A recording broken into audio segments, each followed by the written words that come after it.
living water crocodile. Salt water? Siguro. Ay, sorry. Salt water. Nilulong nagdakal eh.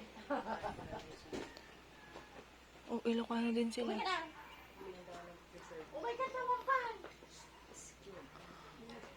Buro.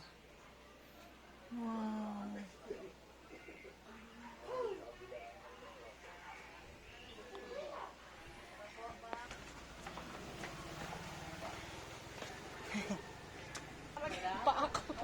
Ampay. Tribal muna tayo. Life cycle.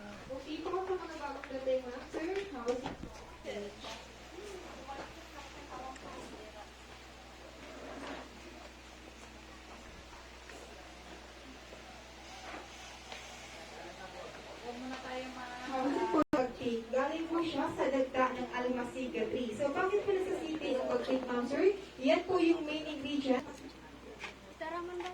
Okay, so, ito po yung the first instrument, meron po silang gimbal. So, ang gimbal po, gawa siya sa halo na inukit. And on top, it is covered with a animal skin. Ito po, gawa siya sa balat ng baka at sa cow skin.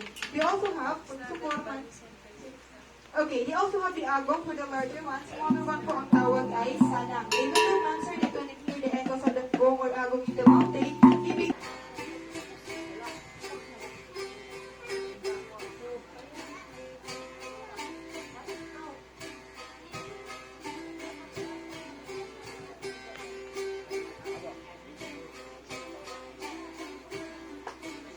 dapat ay member sa tayo sa pansel.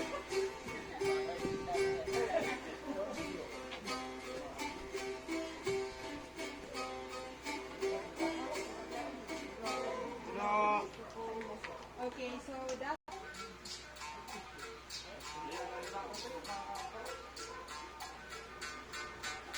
okay po, so that is good.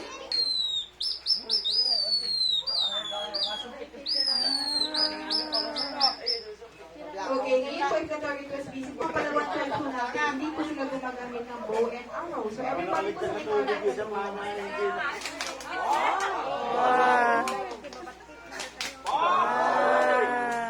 So, ganyan po sila we also have a knitted cotton, ang tawag po sa kanila ay luglug. Gawa po siya sa young shooting pound. And we also have a piece of metal, ang tawag po ay balang. Just 3 materials po.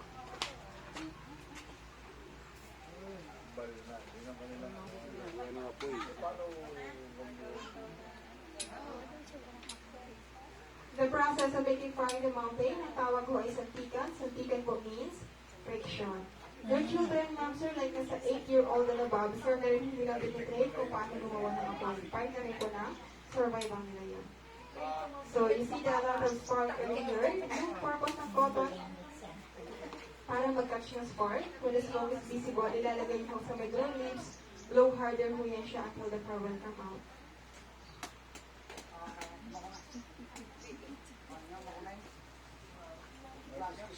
Oh. So, you see po, we have a smoke na po.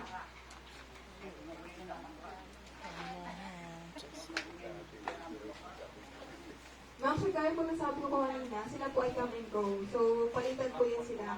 Yung iba po dito yung mga dalaga natin, nag-aaral po yan sila. They go to school po, ma'am, sir. Same lang din po sa mga photographer natin, nag-aaral po sila. That's why po, yung mga photographer natin at saka yung mga student natin, they can understand Tagalog po. At the same time, English kasi po, they go to school, nag-aaral po sila. Also po, lang po siya na 3 to 5 minutes, depende rin sa paggamit nila.